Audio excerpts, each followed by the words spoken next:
Amin. Amin. Ya saudara, ini saya pakai name tag bukan buat keren-kerenan ya saudara. Kayak di Jakarta tuh name tag itu sebuah penanda keren, apalagi kalau perusahaannya perusahaan multinasional yang bagus. Ini perusahaan kita ini juga multinasional saudara ya kan.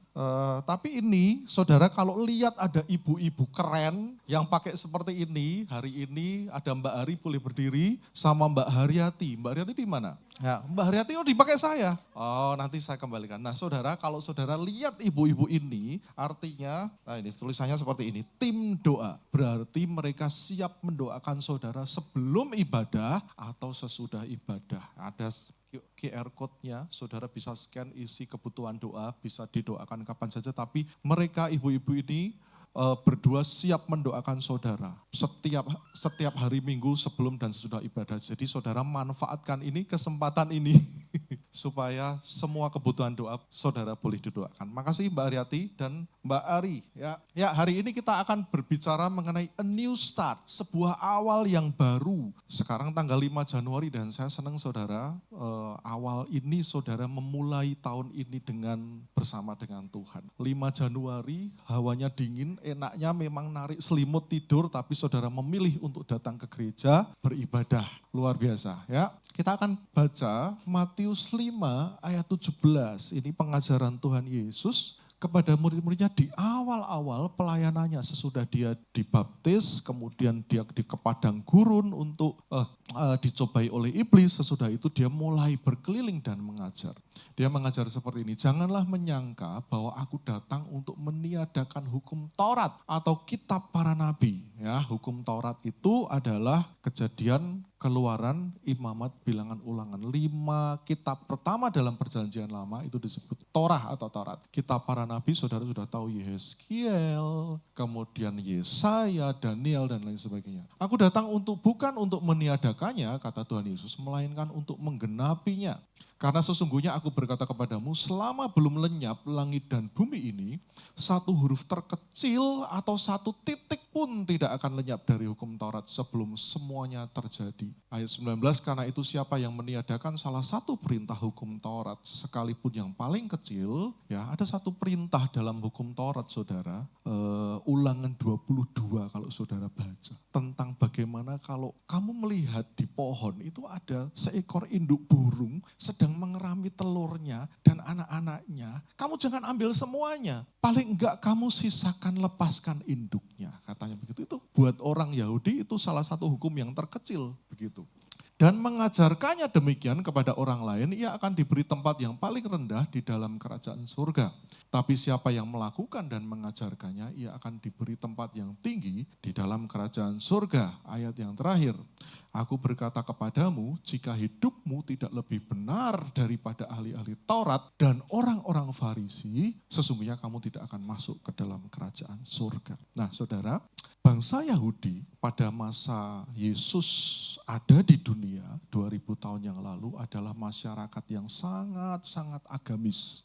99,9% mungkin ya. Mereka itu melakukan perintah agama mereka. Pagi, malam mereka selalu sembahyang, berdoa. Ya, orang-orang yang di luar negeri, di luar Yerusalem, mereka selalu berdoa mengarahkan diri menghadap ke Bait Allah di Yerusalem. Seperti Daniel. Mereka melakukan semuanya. Mereka memelihara hari Sabat. Jadi ketentuan-ketentuan Sabat, misalnya jangan melakukan pekerjaan, jangan berjalan jauh dan sebagainya. Mereka ikuti sungguh-sungguh.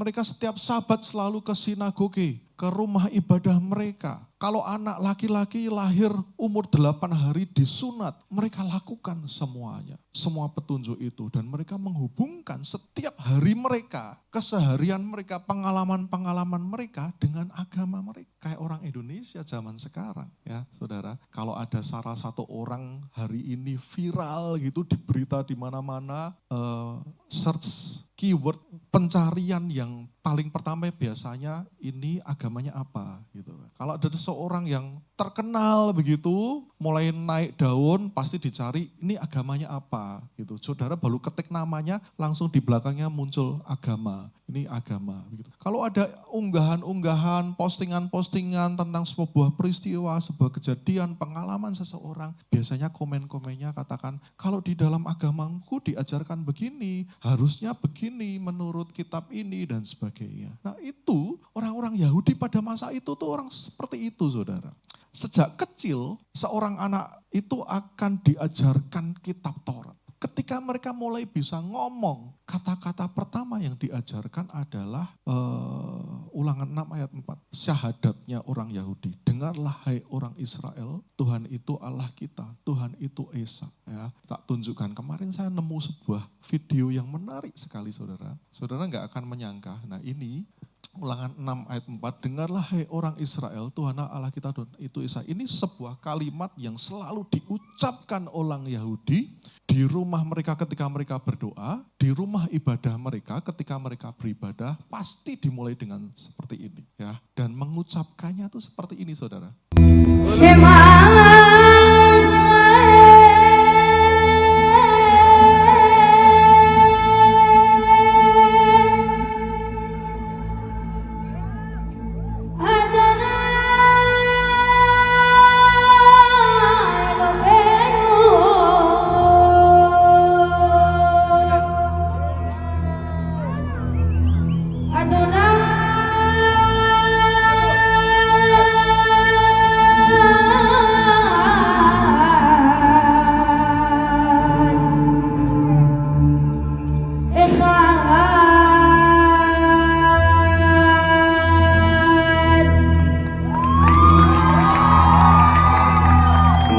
Saya bacanya paling cuma Sema, Yisrael, Adonai Elohenu, Adonai Ehad. Tapi mereka ngomongnya seperti itu saudara. Dinyanyikan, dilakukan seperti saudara-saudara kita yang muslim. Dan itu sejak bayi lahir, sejak ribuan tahun yang lalu mereka sudah melakukan seperti itu. Ketika mereka mulai anak laki-laki mulai besar sedikit, mereka belajar membaca dan menulis ya dari kitab Taurat. Kemudian mereka mulai disuruh menghafalkan isinya. Seperti anak-anak superbook menghafalkan ayat. Ya kan? Mereka hafalkan. Kemudian mulai besar lagi, makin besar mereka tulis firman Tuhan itu di kertas, kemudian dimasukkan ke dalam kotak, kemudian diikat di lengan atau di kepala mereka sambil berdoa. Seperti itu. Jadi mereka bukan paham, tapi mereka ngerti banget kitab Taurat itu seperti apa, mereka junjung tinggi sebagai sesuatu yang sangat sangat agung, sangat mulia begitu. Meskipun mungkin mereka nggak terlalu paham. Nah, makanya ketika Tuhan Yesus bicara,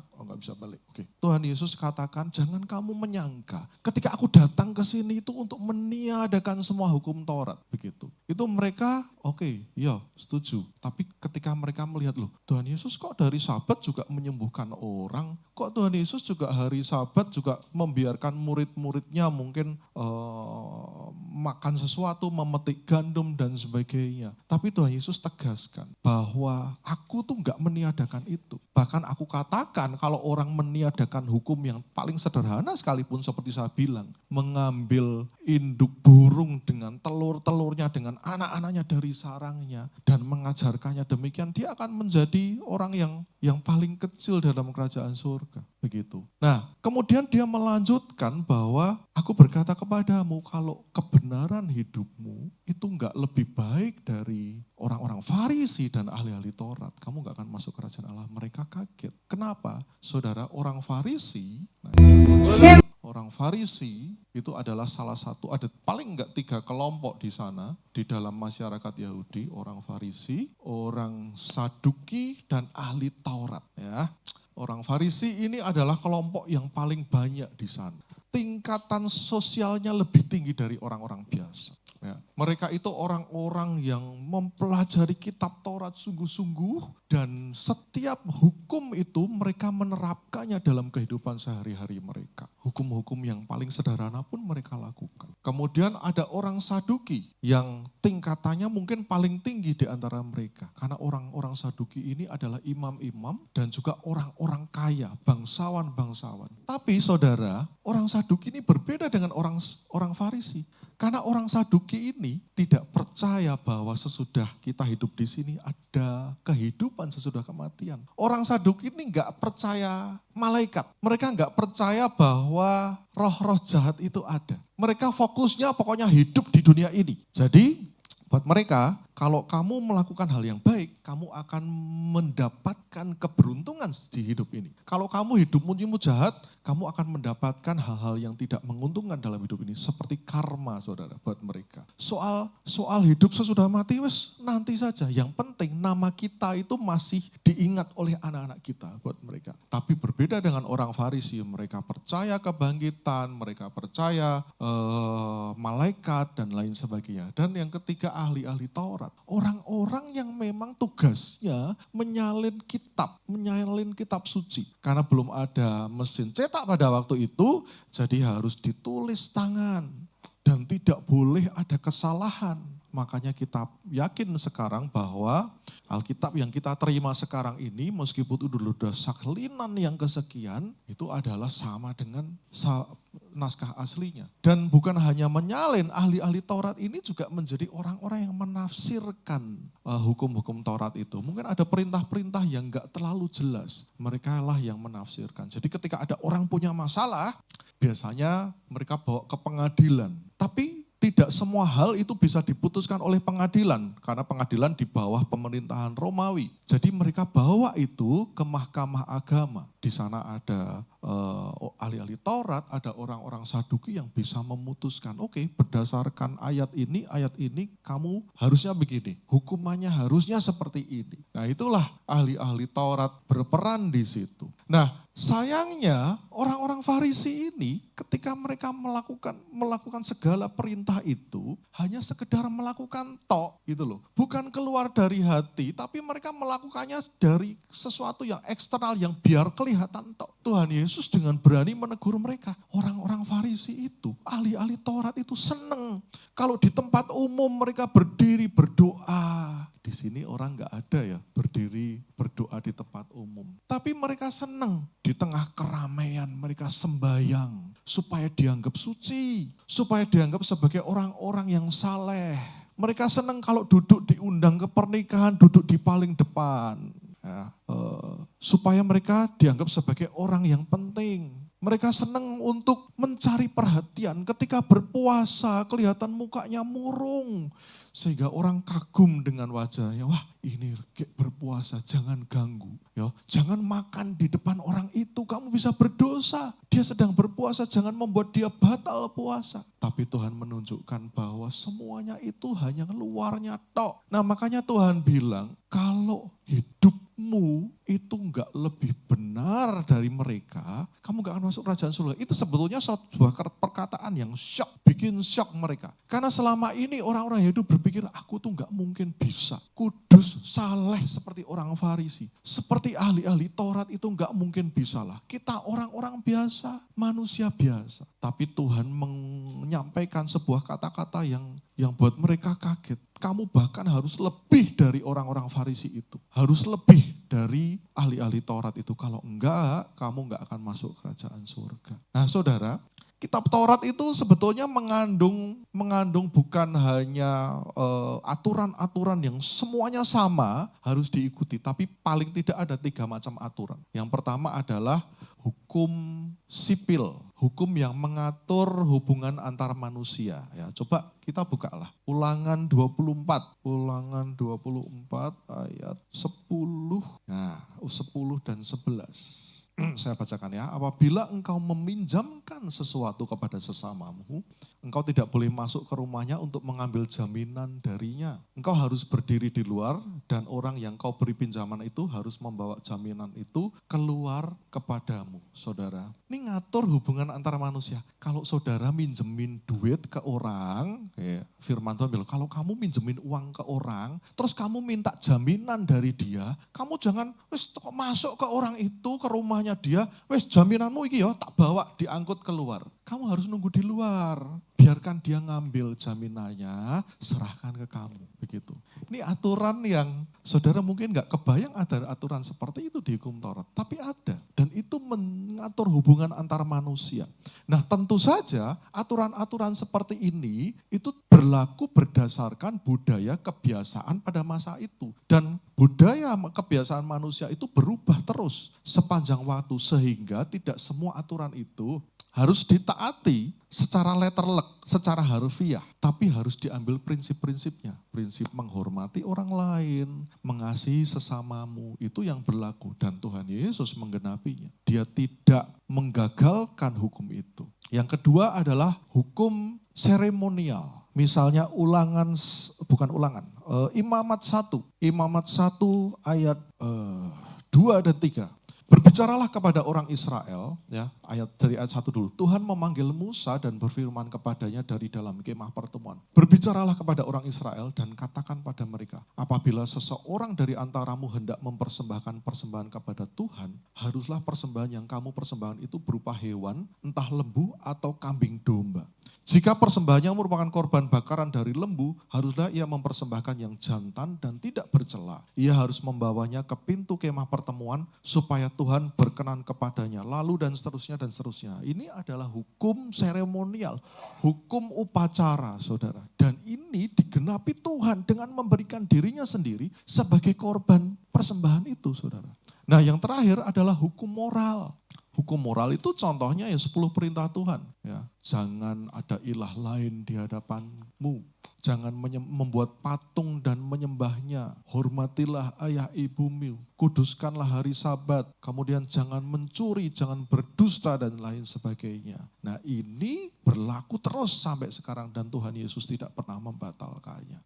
Tapi orang Farisi membuat semua aturan itu sebagai aturan yang harus dituruti secara harfiah tanpa melihat prinsipnya, saudara. Saudara, kalau orang tuh cuma mempraktekkan sebuah aturan tanpa ngerti prinsipnya, itu sama seperti orang yang naik motor pakai helm tujuannya supaya nggak ditilang gitu. Bukan supaya dia tahu helm itu bisa melindungi kepalanya dari cedera kalau dia jatuh, tapi supaya nggak ditilang. Jadi kalau dia tahu kalau kira-kira ning kono ora ono polisi, ya wis rasa nggo helm. Nah seperti itu. Atau ketika orang itu misalnya saudara, orang lagi berjalan, kemudian di sampingnya itu ada rumput taman dengan rumput hijau yang sehat, yang bersih dengan bunga-bungaan. Terus ada tulisan dilarang menginjak rumput. Kemudian suatu saat dia melihat seorang anak kecil lari-lari kesandung, terguling-guling jatuh ke rumput itu. Tapi dia diam saja. Kenapa? Karena dia tahu di situ ada tulisan jangan menginjak rumput. Jadi menaati sebuah peraturan hanya luarnya saja itu seabsurd itu saudara, seaneh itu. Padahal kita tahu ya gak apa-apa kamu injak rumput untuk menolong anak itu. Nah tapi itulah yang dilakukan oleh ahli-ahli Taurat dan orang-orang Farisi. Makanya Tuhan Yesus sedang mengajarkan kepada murid-muridnya, kamu melampaui itu. Kamu lihat di balik semua yang tertulis. Kalau saudara baca sesudah ayat-ayat itu ya, Tuhan bilang, kamu dengar perintah jangan membunuh. Tapi aku berkata kepadamu, siapa yang marah terhadap sesamanya, mengatakan kamu gak punya otak dan sebagainya.